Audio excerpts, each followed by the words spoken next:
Hello, I'm Marisa Barlas, Associate Director, Advancement Gift Planning at York University. Thank you for joining us today for our special life skills series on the topic Where There's a Will, There's a Way, estate planning mistakes to avoid. As this event is virtual and we're not all gathered in the same place, I recognize that the following land acknowledgement might not be for the territory that you're currently on. If that is the case, and you'd like to learn more about the traditional territory that you are on, and the current treaty holders, the website native-land.ca is a good resource for that. As a member of the York University community, I recognize that many Indigenous nations have a long-standing relationships with the territories upon which York University campuses are located, which precede the establishment of York University. York University acknowledges its presence on the traditional territory of many Indigenous nations. The area, known as Takaronto, has been caretaken by the Anishinaabe Nation, the Haudenosaunee Confederacy, and the Huron-Wendat. It is home to many First Nation, Inuit, Métis communities. We acknowledge the current treaty holders, the Mississaugas of the Credit First Nation. This territory is subject of the Dish with One Spoon Wampum Belt Covenant, an agreement to peaceably share and care for the Great Lakes region. Before we begin, since this event is virtual, we'd like to get to know our audience a bit better, and we will soon launch a quick poll. A poll should pop up on your screen now. Today's question is, where are you currently at with your will and estate planning? I'll give you a moment to respond.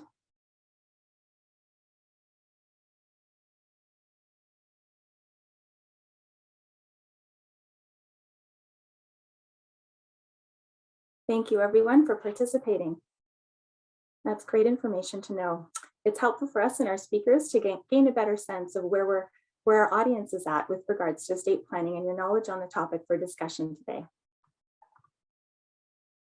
If you need help with the Zoom webinar, feel free to click on the Q&A button at the bottom of your screen and enter your question, and any of our staff will be ready to help you. That same Q&A button can be used to submit a question for a speaker to answer during the question and answer session at the end of the presentation today. You are welcome to submit your question at any time, and our team will send them our way, and we'll do our best to get to as many questions as possible. Please do note that all your questions and comments are visible to our speaker and the staff working behind the scenes. Please keep your questions concise and relevant to the topic. I'd now like to warmly welcome the guest speaker of our webinar today, a leading expert in the fields of tax planning and estate planning, Maureen Berry. Maureen is a partner at Baskin, a full-service law firm. Her legal practice is focused on wills, estate planning, domestic and international trusts, private corporation taxation, and executive compensation. She works with Canadian and international families, firms, corporations, and charitable organizations. She provides sound advice on all aspects of private client matters, including trust and will planning, postmortem planning, donation planning, as well as matters related to succession. Maureen is also a proud graduate of York University's Osgoode Hall Law School and teaches the Advanced Gift Planning course at Osgoode and has taught it for more than 2 decades, and recently wrote a guest editorial on estate planning during a pandemic in York's Legacies newsletter. We are very pleased that she's able to join us today as our speaker. Welcome, Maureen Berry. Thanks very much, Marisa, for that kind introduction, and good afternoon to all of you. I'm sure this is probably the last thing that you want to be doing during your lunch hour, which is to talk about 2 things that are near and dear to my heart: death and taxes. But be that as is may, those are 2 of the certainties of life. And so I do welcome this opportunity. I noticed from the poll that the audience is roughly split. There are people who have existing wills, who are interested in updating their wills, and there are some people who don't have wills.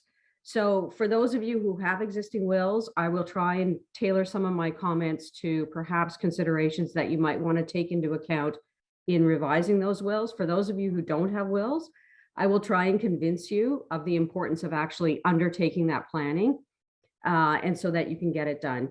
As Marisa said, please send in your questions. To the extent we don't have the opportunity to answer those questions in the 15-minute question period at the end of the session today, you can feel free to reach out to me directly and I will endeavor to answer them to you. this is important to me, and a testament to why I've been teaching this area of practice for over 20 years. I think it's an area that is relevant to everyone, and I think adds value. And so I'm going to spend the next 30 minutes or so talking to you about the importance of estate planning. And if there is one thing, well, a second thing that COVID has taught us all, is that we need to plan appropriately, because we've all had to reflect on our mortality and the surprises that can come about. And unfortunately, some of us in the audience have had the misfortune of having to deal with the after effects of someone who, during the pandemic, had a tragedy and unfortunately did not plan appropriately. So there's the proactive side and the reactive side. And so I'm going to try and speak today about things that you can do to try and address both those situations. So the first thing I want to talk about is the broader picture. What is estate planning? As I said, estate planning involves two things that no one really wants to speak about: death and taxes. But it's a very broad concept. It's a broader concept than most people think. It is not just having a will. It is not just having powers of attorney. And I'll speak about all of those things in greater detail in a moment. It's not just that. It's also ensuring that if you have a family business, the governance and the succession is assured, because the last thing you want to do is have worked your entire life to create a successful family enterprise and then have it go by the wayside because the succession wasn't properly planned for. Estate planning involves taxes. Unfortunately, we can't avoid taxes. They are at some point, every person in Canada has to pay the piper. And so planning appropriately for taxes is an important consideration. Planning for not just death, but planning for incapacity in two circumstances is also important. Family law implications come into play. We all want to make sure that if there's a family endeavor, it stays in the family for the most part. And there are planning implications in that regard. There are corporate implications. Who is going to succeed to running the family business in the event that there's a family business? There's real estate implications. How are you going to protect your family home? What are you going to do if you own real estate in another jurisdiction? What are you going to do if you own a cottage and you've got family members and you want them to share the cottage and continue to enjoy the benefits of the cottage after you're gone? So I've now said all of these things, and so in order to practice in this area, I have to be a bit of an expert in a lot of areas of the law. And so before some people in the audience want to hit the button and log off and say, this isn't for me, let me step back for a minute and see if I can break some of these things down so that they don't seem maybe perhaps overwhelming. So what are the basics? So the first reason is, why do I even care about estate planning? Well, the first one is, what happens if you die and you don't have a will? So, and I'm going to speak about Ontario law only, because I assume, well, some of the people in the audience may not be in Ontario, but I'm going to speak about Ontario law because that's the area that I'm qualified to practice in. So what happens if you die without a will? Well, the first thing I'm going to tell you is it causes a headache for someone. Because if you die in Ontario without a will, someone has to go to court and be appointed as, essentially, they have to get a certificate of appointment as a state trustee, which is another word for executor, without a will. So someone has to step up to the plate and go to court and file an application to become appointed. So that's the first headache. You aren't picking necessarily the person who would carry out those activities on your behalf. The second thing that happens is you don't have control over the scheme of distributions of your assets. And what I mean by that is that there is legislation in Ontario that provides for a scheme of distribution if someone dies without a will. So in simple terms, If you die and you're married without a will, everything goes to your spouse. If you die and you're married and you have a spouse and a child, your spouse gets the first $350,000, and that's an upgrade. We've got new legislation coming into effect in January 2022 that raises that number from 200 to 350. And then the balance of the estate, everything else that is there, gets split 50-50. So, for example, if you have a 3-year-old, the first 350,000 goes to the spouse, and then whatever's left over, 50%, goes to the spouse, and the other 50% is managed by the court for the benefit of the minor child and paid out to that minor child when they're 18. And you might think that's not significant, but I like to tell a few, war stories, as I call them. I had the misfortune of talking to a spouse. Her husband went down to Florida for a bachelor party, and they engaged in one of those activities where you can drive fancy race cars around a race car track. And unfortunately, he died. He crashed and he died. This family, there were 3 children. The oldest child was 6. They were in their mid-30s. And I had the misfortune of telling the spouse that at that time, the split was $200,000, and 1/3 of the rest, because there was more than one child, 2/3 of the excess went to those children to be held in court till they were 18. She could not even stay in the home. So, I hear, especially from those people in the audience who are young people, I don't really have anything. It doesn't really matter. I don't have that much. But a will can be a simple 1-page piece of paper.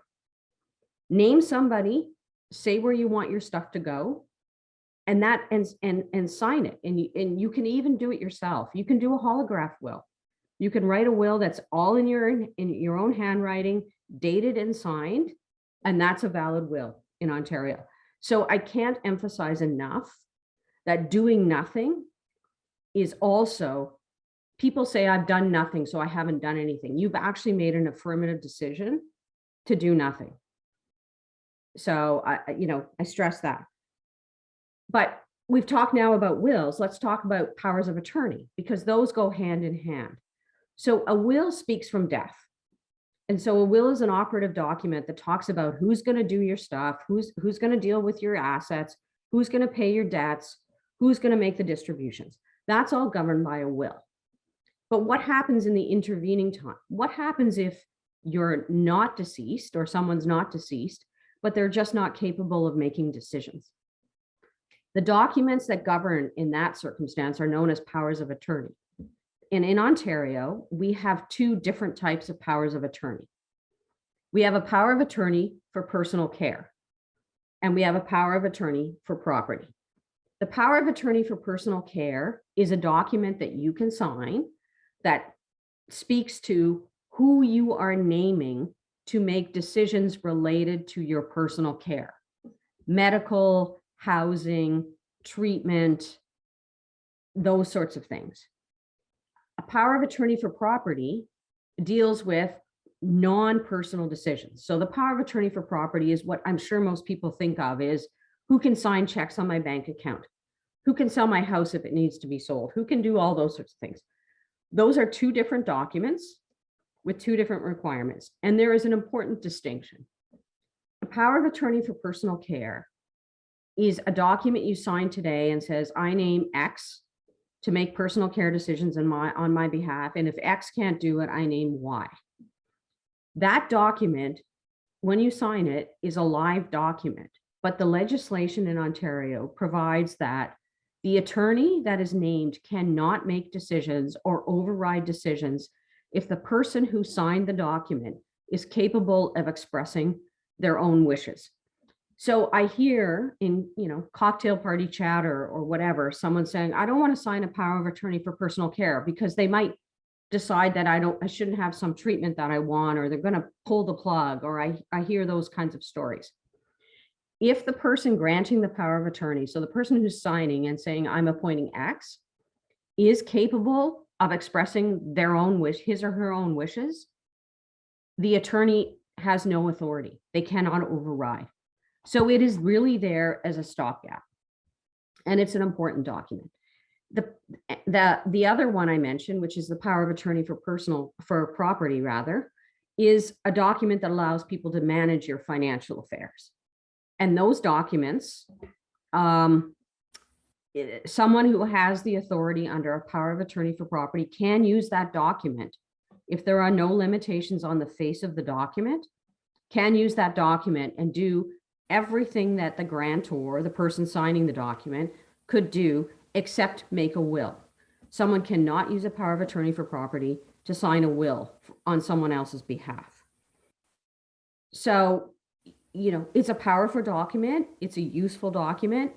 What you need, and the people named, quite commonly my clients, they name different people. Sometimes they're the same. If they're spouses, they name their spouses as attorneys under both documents. But if they're getting down to alternates or next, it's not necessarily the case that the person who is a good choice to make medical care decisions is a good choice to make financial decisions. They don't have to be the same. You can do one without the other.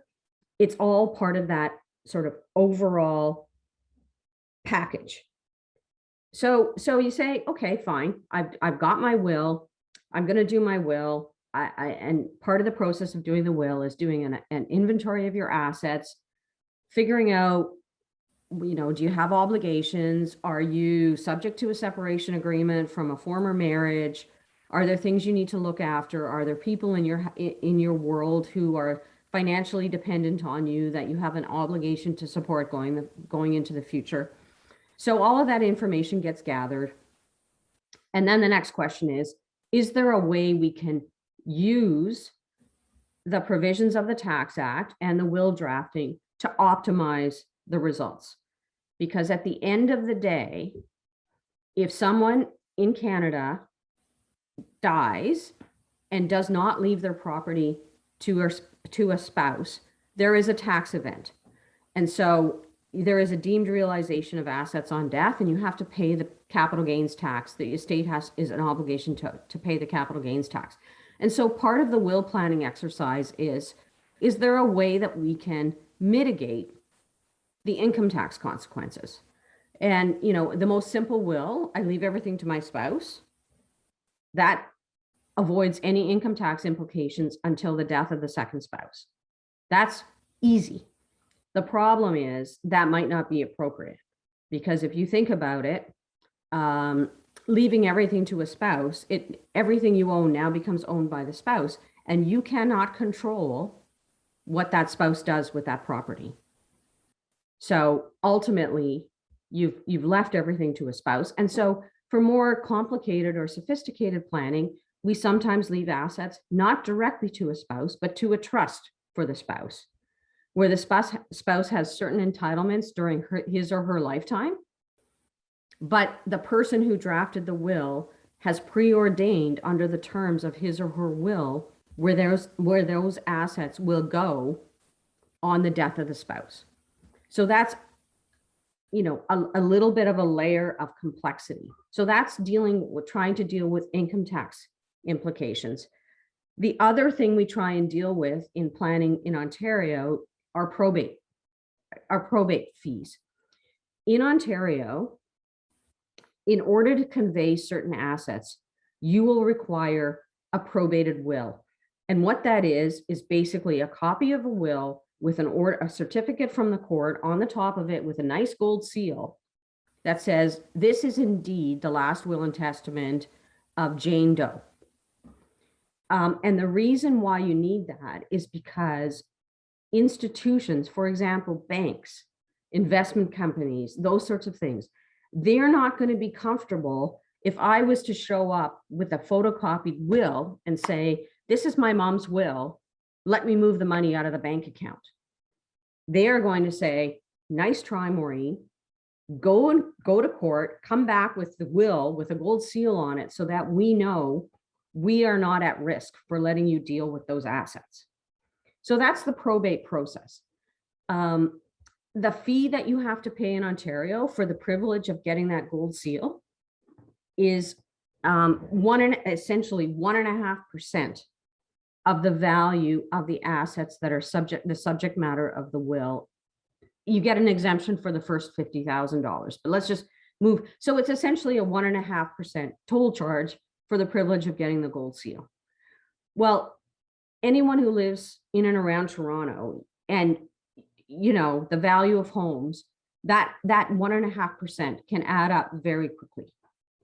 You add in the value of your home, your bank accounts, your investment accounts, anything like that. If you own a business, you put all that in, it gets to be a big number. And so part of our will planning strategy is to try and mitigate those consequences. And one of the ways we do that is we recognize that not all assets require that gold seal in order to be transferred. Real estate in Ontario does. You absolutely cannot avoid getting probate to deal with real estate. Bank accounts, basically, if there's more than $1,000 in the bank account, no bank is going to let you move any money without the gold seal. So what we do as a planning strategy is we take what would otherwise be a person's single will and we turn it into two wills. We bifurcate their estate. So we create two buckets.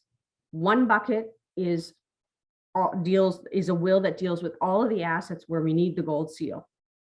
The other will is a will that is essentially the same, but deals with all of the assets where we don't need the gold seal. And so we only then probate and pay the probate fees on the single will. So for those of you in the audience, if you've got older wills or you've got shares of private companies, you've transferred your assets to an investment company, or you've got a business or someone, that lends itself very nicely to the dual will strategy. And it doesn't take a lot of value before the small amount of incremental costs to execute a secondary will makes sense. So that's what we do. And then let's assume you put all your planning in place. It's great. You followed my advice. You got wills, you got dual wills if you need them. You've got powers of attorney. Everything is looked after. What then would cause you to revisit your planning? Well, first of all, circumstances change. And it is fair to say wills that I drafted wills for people 20 years ago, and they said, my kids can have the money from my estate when they're 21 years old. Then they come to me when their kids are 20 and say, absolutely no way. They cannot have that money yet. Move the ages up. So there's everything from that sort of circumstance where just the realities of life. There's more wealth. The kids are not as mature at an early age as they maybe were a decade ago. Marriage. Somebody's remarried or married for the first instance. Under the laws of Ontario, marriage revokes a will. So a savvy young person who listened to this discussion, a recent York graduate, does a will because they realize this is easy. I'm going to make it easy on my parents. I'm not married. I don't have children. I'm going to do a very basic, simple will. Marriage in Ontario revokes a will unless the will specifically says it is being done in contemplation of marriage and the name and the person to whom you're getting married is listed in the will. So in other words, and the reason for that is if someone is getting married and they don't want to go on their honeymoon where they're getting on a jet or plane with their new spouse, they don't want to have no will. They can do a will in advance of marriage. And as long as it says this will is done in contemplation of my marriage to Susan, that will not be revoked. by marriage. But if someone has a will that's 5 years old and they get married, it's revoked, which means then you're back into the intestacy regime, which is the statutory who gets what when you die, and someone has to go to court and get appointed. Contrary to what you might think, divorce does not revoke a will. You would think, why is that the case? For whatever reason, divorce in Ontario does not revoke a will. What divorce does in Ontario is revoke the gifts that are in favor of the person to whom you're now divorced. So if you left everything to your spouse and you got divorced, all the gifts to the spouse would be revoked, but the alternative provisions in the will that said if my spouse isn't alive or whatever, those would all continue to operate, but the will would still be a valid will. You would not have an intestacy. Separation doesn't currently do anything. So, but there is legislation on the books in Ontario to make separation under certain circumstances. You have to be separated for a certain amount of time and that sort of thing, will have the same effect as a divorce, because the recognition is the legislature recognized that people may not ever actually get technically divorced. They might live separate and apart for a long, long time. And so they have sort of, in an attempt to modernize legislation in this area in Ontario, they are recognizing separation is practically in effect. After a certain amount of time is expired, practically in effect, the same as divorce. The next circumstance where people really typically come to me to revisit their wills is if there's a remarriage and you now have blended families. Those can get quite complicated, you know. John and Jane, they could be like the Brady Bunch. They're all coming in with their own kids and they're getting married, but it's a second marriage. And so they want to ensure that their assets pass to their kids, or there's some sort of common scheme of distribution so that everything doesn't go from John to Jane and then her kids get everything and John's kids get nothing. So that's another cause to revisit. And, you know, on a parting note on that, it's important to note that when you're gone, you have no input. It's trite to say, but you have no input into decisions that are being made. The only way you can control the ultimate disposition of the assets that you have worked your entire life to acquire is if you write it down, and you write it down in a way that is clear, that is practical, and that can't be challenged. So, sort of, I want to regroup a little bit now. I mentioned tax planning.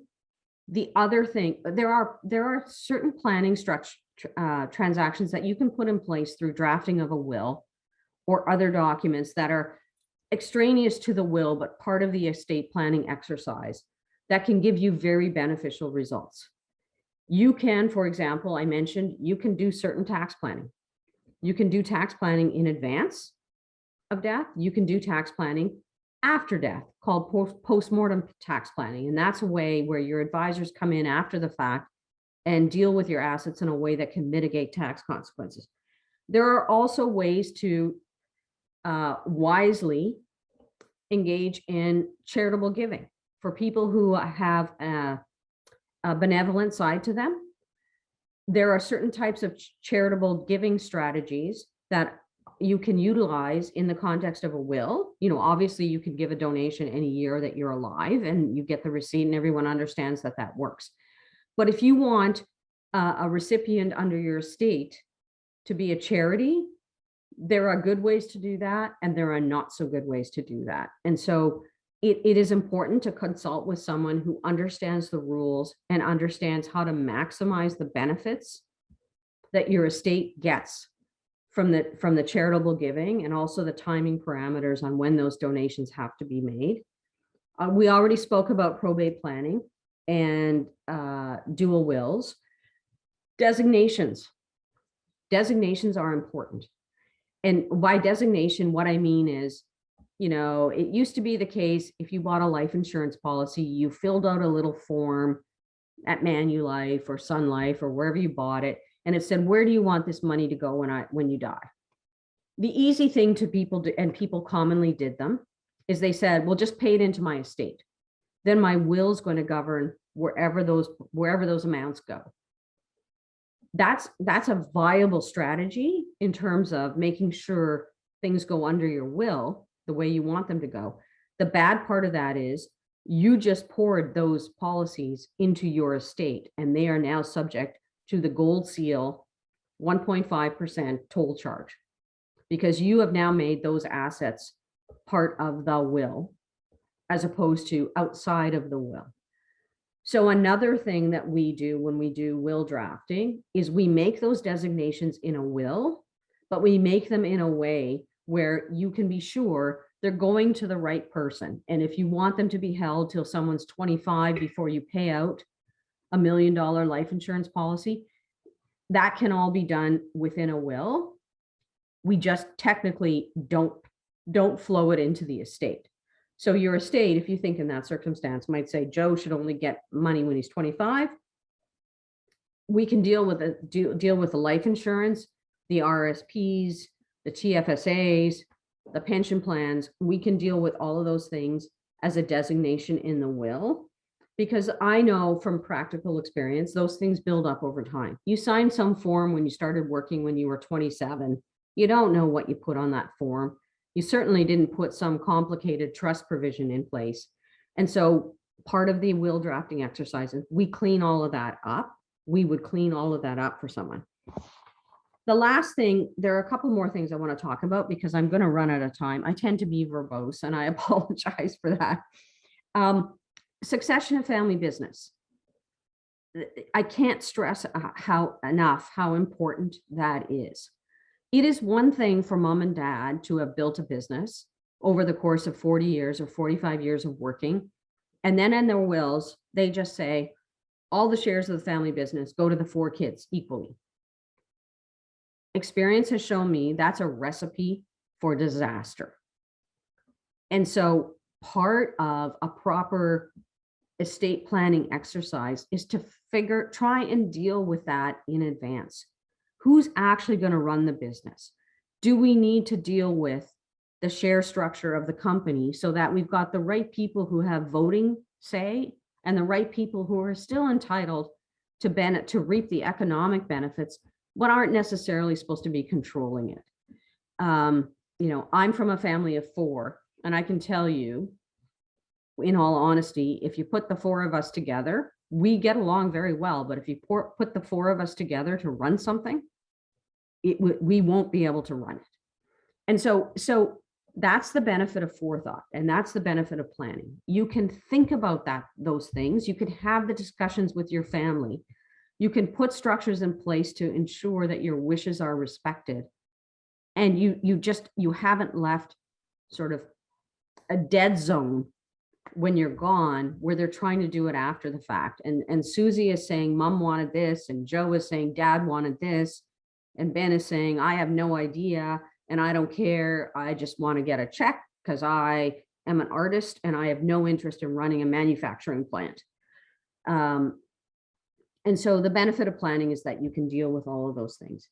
The other thing we haven't spoken about is that planning to deal with foreign property or foreign implications. It's rare, it's becoming increasingly rare that there is a family that doesn't have some sort of non-Canadian connection. The kids went to school in the US, they're living in the US. They met someone, they're a US, they've got their US citizenship, they've got a green card, the grandkids were born in the US, somebody lives in Europe. All of those foreign implications, I'm not saying you can come up with a perfect plan that makes them irrelevant, but I can tell you there is planning that can be done to make it easier to deal with those implications. US is a particularly strong jurisdiction where we have a lot of connection, obviously, because of our proximity to the border. US estate tax right now ranges between 40 and 45%. And US estate tax is on the entire value, not the gain, like Canada, where we tax gains in value, capital gains. US estate tax is on the full value. So if I give you a extreme example, if somebody inherited $15 million and they lived in the US and they died the next day with no planning, they are going to pay into US estate tax on the entire $15 million. So it's important, if those are the things, that also factors into the planning that you're going to do. So I think I'm out of time now. So I just want to give one parting note. You can tell from the color of my hair, I've been doing this for a long time. And over the years, I've seen many people hesitate. They don't do the planning. They don't put a structure in place because they think they haven't come up with the perfect plan. They haven't ironed out all the kinks, and there's something that's not quite right or not quite worked out. I can tell you, any plan is better than no plan. And so what I would encourage you, for those of you who know you have a single will, but you have a private company, pull your will out and go back, talk to the people who drafted it and ask them whether a dual will strategy is appropriate for you. Those sorts of things. You are the only people who can put a plan in place. It can't be done after the fact. And as I said, if you want to sleep at night knowing that you've got proper planning in place and you're making it easier for the people left behind, then I would encourage you to do so. And so with that, I'm going to, I think, to pass it back to Marissa to move us on to questions. Yes, indeed. Thank you, Maureen. Thanks for taking the time to host and speak. You've shared so many useful and important insights about will planning, powers of attorney, and so much more. Estate planning certainly is one of the most important and everlasting gifts that you can bestow upon your family if done correctly. So that proper planning and speaking to a lawyer is so important. Definitely useful information. So I took some great takeaways from your remarks. So thank you. Now, Marissa, I'm going to ask you, do you have a will? I do. Oh, yes, good for you. So now let's open the floor to our audience members to begin taking some questions. I'll remind our guests that if you have a question for Maureen, feel free to type your question into the Q&A section at the bottom of your screen, and we'll do our best to get to as many questions as possible. But if not, Maureen's contact information, we'll share that again with you so that you have it. Our first question that came in from the live chat is, how often do wills need to be updated? So am I speaking now? Is this working? Okay. Yes. So that's a question. There are, as I said, there are circumstances where you want to revisit. We generally would suggest every 5 years you revisit. And part of the reason is even though there may not be any changed family circumstances, there could be changes in the tax rules. There could be changes in the charitable giving rules. There can be changes in the family law implications. So, but again, some plan is better than no plan. But most definitely, if you've got, a death of a significant family member, or a divorce, or you're getting remarried and you've got a blended family, or your financial circumstances. For example, I had the pleasure of doing an emergency will for a family. They actually won the lottery. Normally, when I'm doing an emergency will, it's because someone is on their deathbed. This was actually a pleasant experience. And so, a change in financial circumstances, somebody moves out of the country, any of those things. It goes along with major life events, if that makes sense. It does. Yes, for sure. Our next question comes in from the live chat as well. How is the probate fee determined on the value of real estate? So for example, a home and a cottage, when not known until the settlement value. Is it the date that it's assessed and the will's written? Is it the date of death? Is it the date that the properties are sold? So when you file for probate, you file an application with the court, and you also have to file an estate information return. The state information return is basically a list of assets and values that the executors have to certify. And the executors are on the hook if they are frivolent in putting on a value on that estate information return. But when you file that return, part of the documentation you typically file is an undertaking. If circumstance, so executors want to protect themselves. They say, you know, we're taking our best guess on what this cottage or house is worth. We're going to pay probate fees based on that. But if it later turns out that the house or cottage was sold for more or less, there's an ability to refile and either pay the increment or get a refund. And so that's how you deal with it. There is a bit of a chicken and an egg argument there. You don't know until you know, and you need the probate in order to sell it. And so you go around in circles. And so they've contemplated that through the, you know, and what I would call the amendment provision or the refund mechanism. Great. It's good to know. Next question. Can you talk about how to identify an executor? Should it be someone with legal knowledge, a family member? Can you have multiple executors? And if so, what are the advantages for this? So that's a good question. So there are a few things that factor into who you decide to be an executor. An executor has important role. First of all, they have to deal with your stuff. So if you are thinking about, well, I want to name someone, but they're not very financially savvy, and you name your accountant is quite literally going to have to go into your house and deal with your dirty laundry and your garbage and your mail. And so customarily, I see, if it's not just a spouse is a logical person to name, or a spouse with someone else. If you need controls put on how much a spouse can take from an estate, you might name a spouse and a financial person, but a spouse is a logical person. There is no limit on how many people you name as executors.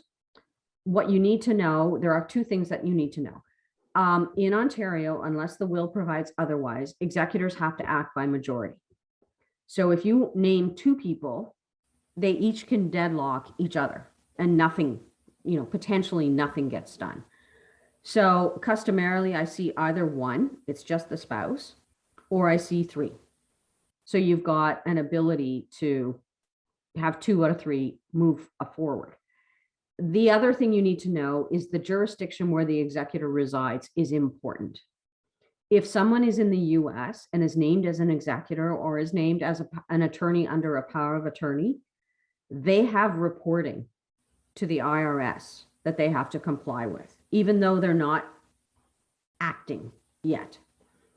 And so we discourage, our practice is to, if there's no other choice, obviously you live with that choice. You want to pick the right person for the job.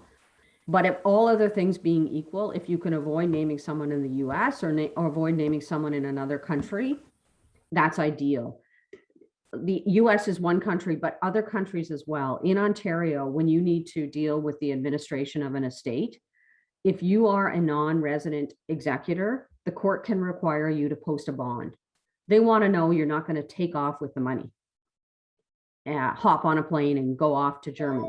So they can require that you post a bond.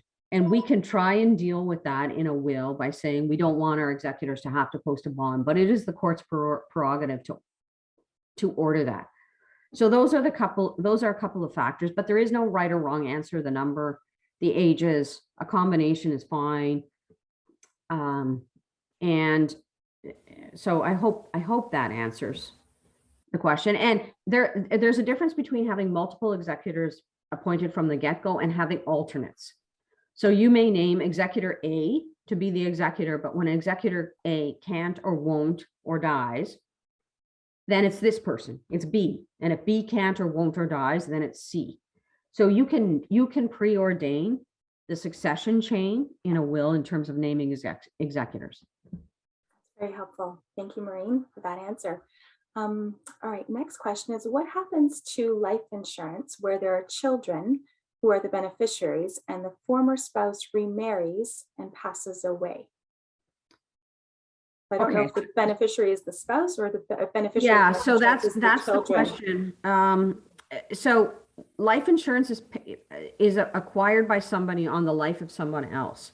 So if this question is, if you've got life insurance on a spouse, so Jane and John are married, and there's life insurance on that John owns on Jane's life, and Jane dies, then the life insurance would go to the children.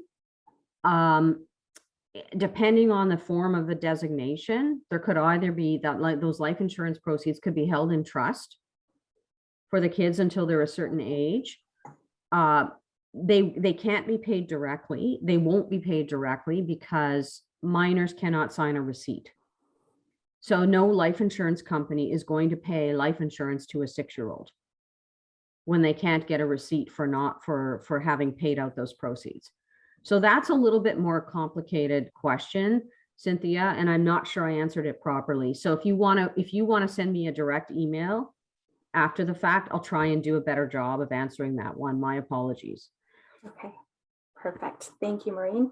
We're almost at time, but I think this is a quick answer. So at what point can beneficiaries who are named in a will obtain and see a copy of the will? So as a matter of law, when wills are probated, beneficiaries have a right.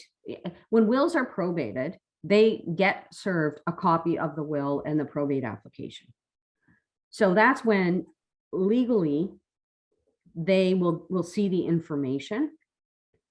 But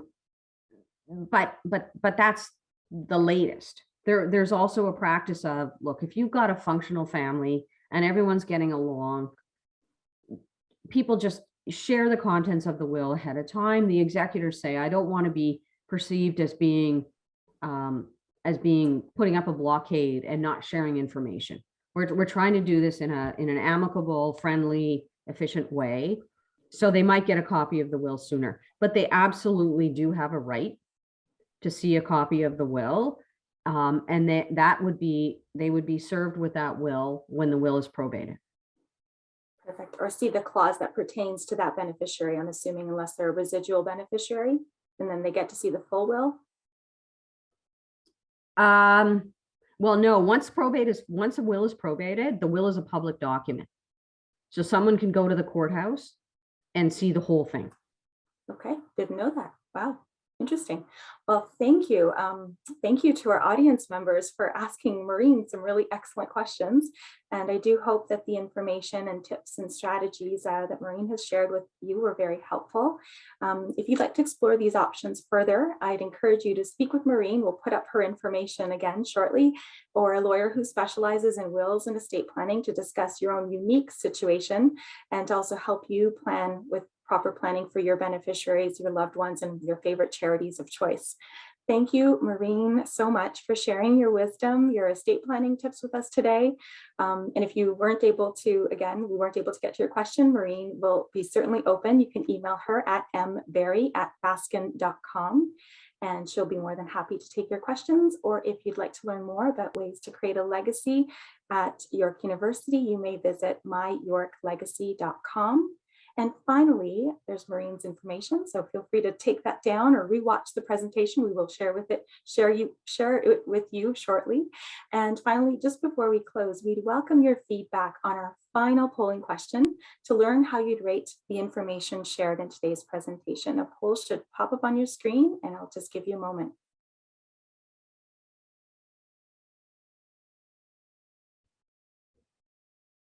Great. Thank you, everyone. Thank you all for participating. We will review your input and take this into account for future webinar planning. And lastly, thank you all once again for being here with us this afternoon. We hope you enjoyed today's event. And by setting up your estate today, Maureen certainly told us that you can take action to protect your loved ones for tomorrow. So thanks again for joining us, and take care.